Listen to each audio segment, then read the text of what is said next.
Hey everyone, Dr. Harmon here. Today I'm going to be talking about post-operative instructions after hair restoration surgery. Now this information more can be found in the instruction packet provided to you pre-operatively, and I'd also refer you to the general post-operative instructions video, which is applicable to this and all other procedures that I do. And finally, in the event of an emergency, 911 is the number to call. If you have gray hair and you dye your hair, I'd ask that you dye it within 3 days of surgery so that the hair can be better seen during the procedure. However, if you do not dye your hair prior to surgery, please wait at least 3 weeks after surgery to consider dyeing your hair. It's normal within the first 24 hours to have some bleeding from some of the graft sites as well as from the donor site. We do clean the hair immediately after surgery, but this is still possible.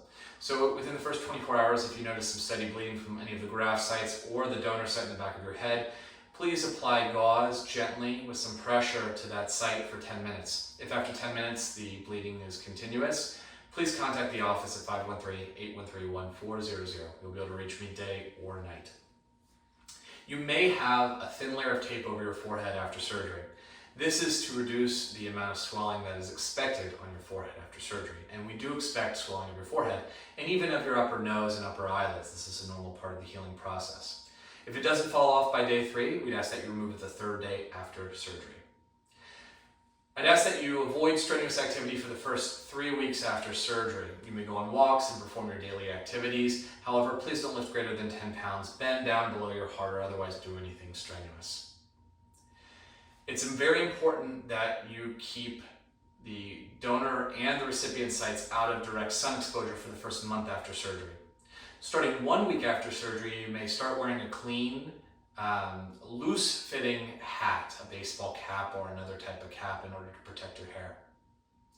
As far as taking care of the incision, I'd ask that you apply bacitracin ointment to the incision twice daily for the first 3 days and then stop. And then transition after those 3 days to Aquaphor ointment twice daily until day 14 after surgery. If you develop any crusting or any dried blood on the incisions, you can use half-strength hydrogen peroxide, which is a 1-to-1 mixture of water and hydrogen peroxide with a Q-tip dipped in, rubbed gently along the areas of crusting and or dried blood in order to remove it. Now, if there is none, then you don't have to worry about that. And if you're allergic to bacitracin antibiotic ointment, I'll advise an alternative. You may start washing your hair 1 day after surgery. However, the way I'd like you to wash your hair is with a bowl and lukewarm water only. Pour gently over your scalp, both the donor and the recipient site. I'd ask that you do that for the first 7 days after surgery, and then after that you may start using unscented baby shampoo only. I'd ask that you lather up that shampoo in your fingers rather than your scalp, and then gently place it in the donor and the recipient sites. And then use that bowl with, again, lukewarm water to gently wash that soap away. You may start using your normal shampoo and showering normally 2 weeks or 14 days after surgery. Prior to that, please do not shower. You may start using your conditioner starting 4 weeks after surgery.